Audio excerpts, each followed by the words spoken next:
Somali soldiers storm the home of a British IS commander operating in this remote region. He fled into the Galgala Mountains, but not before recruiting and indoctrinating fighters, the first evidence of the so-called Islamic State reaching the Horn of Africa. The man with the bright orange beard is the commander, Abdul Qadir Moomin, a UK passport holder who lived in South London and still has links in the country. Here, he and some of his supporters are pledging allegiance to IS, having split from the Somali al-shabaab group.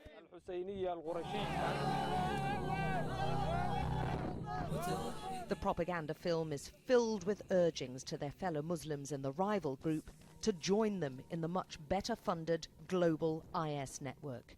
It's a tempting message of better prospects in this desperately poor country.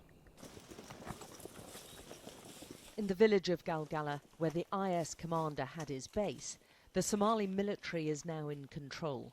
But the jihadists left a trail of destruction, burning and trashing homes and terrifying the citizens. For the women, it was particularly harrowing. They told us about regular beatings and abuse for not covering themselves up enough. This was just something like a mob would do to a thief. They just pull you out recklessly, they throw you around from one man to another. While that is happening, they hit you with the whips. We were given a military escort for the 7-hour trip into the mountains. Somali intelligence fears the twinning of al-shabaab terrorists with IS is an alarming development and suspect the involvement of a handful of British Somalis as well as some funding from the UK. The key is containing the new IS branch here and stamping out sleeper cells further south.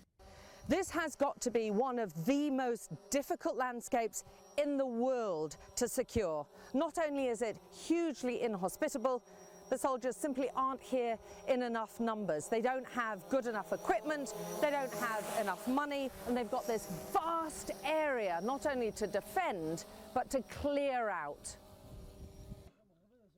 The soldiers have been fighting the homegrown al-shabaab terror group here for years. But IS, with its global reach and international funds, is a different prospect altogether. And the soldiers were keen to show us a robust response.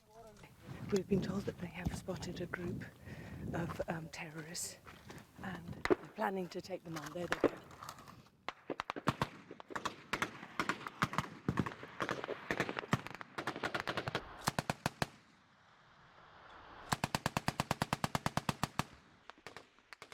Any suspected jihadi movement is repelled. The soldiers can't risk them spreading outside this mountain region.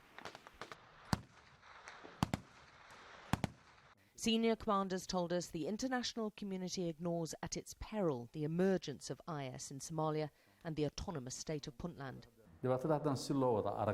If Puntland is not helped to fight terrorism, there will be a breeding ground for terror here that will spread to the rest of the world.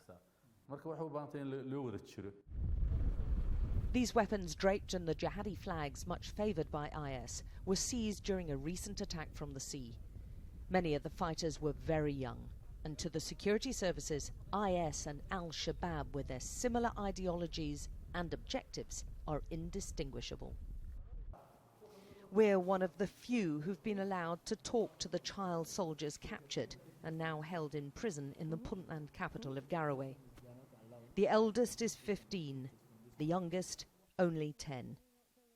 He told of being kidnapped and forced to fight and what happened when he tried to flee the terror group. They tied me on a tree for a day and a night.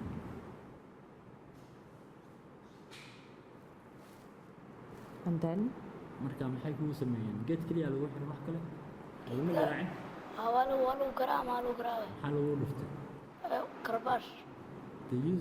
They also whipped me. They used the whip to cane me. Did he think he was fighting for IS? I don't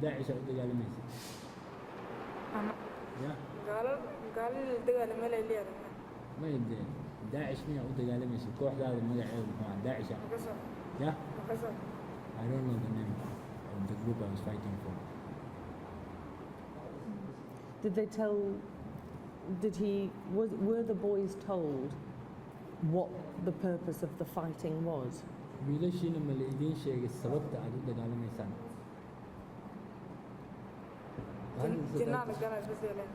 They just told us we would go to heaven. The authorities insist these boys will be rehabilitated, but they're part of a new generation of fighters being ruthlessly exploited by competing jihadi groups. And now the international IS network has put its tentacles down in the Horn of Africa. How many will be coerced or tempted to join with the promise of paradise and riches?